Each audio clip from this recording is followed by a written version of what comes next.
लड़की ने देखा कि उसका छोटा भाई सो गया है तो वह चुपचाप उसे उठाकर स्विमिंग पूल के पास ले गई। वह यह जानना चाहती थी कि क्या नया नवेला बच्चा सच में पानी के अंदर अपने आप सांस ले सकता है। उस समय माँ मुर्गी खाने में अंडे इकट्ठा कर रही थी और पिता पास ही पूरी तल्लीनता से खेल देख रहा था। किसी को भी इस बात का अंदाजा नहीं था कि उनके बच्चे कितने बड़े खतरे में हैं। समय धीरे धीरे बीतता गया और पानी में पड़ा नन्हा बच्चा धीरे धीरे सांस लेना बंद करने लगा। दोनों बच्चे उसे पकड़कर खेलते रहे।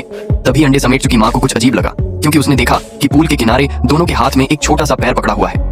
ये देखकर माँ के होश उड़ गए। वह दौड़कर आगे बढ़ी और झपट्टा मारकर बच्चे को उनके हाथों से छीन लिया। सौभाग्य से पीठ थपथपाने के बाद बच्चा जोर जोर से रोने लगा।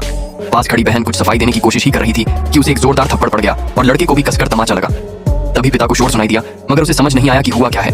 पूरी बात सुनते ही वह गुस्से से भर उठा। उसने बच्चों के हाथ से बाइबल छीनी, जमीन पर फेंकी और उनके सामने शराब निकाल ली। तब सच सामने आया कि ये दोनों बच्चे उनके सगे नहीं थे, बल्कि मठ से गोद लिए गए बीमार भाई बहन थे। दरअसल 1 साल पहले जैक और लिसा की शादी के दिन एक भयानक हादसा हुआ था। लिसा की शादी की पोशाक खून से भर गई थी। जैक घबरा गया और उसे तुरंत अस्पताल ले गया, लेकिन डॉक्टरों ने बताया कि पेट में पल रहा बच्चा नहीं बच सका और समय से पहले प्रसव के कारण लिसा को इतनी चोट लगी कि वह आगे कभी मां नहीं बन पाएगी।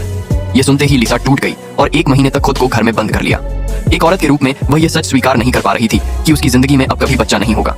पत्नी को संभालने के लिए जैक उसे मठ ले गया ताकि कोई बच्चा गोद लिया जा सके, मगर मठ में कदम रखते ही लिसा को घुटन सी महसूस हुई। दीवारें उसे डरावनी लगीं और शारीरिक रूप से विकलांग बच्चों को देखकर वह वहां से जाना चाहती थी। तभी वे दोनों बीमार भाई बहन आगे आए और उनसे जाने की गुहार लगाने लगे।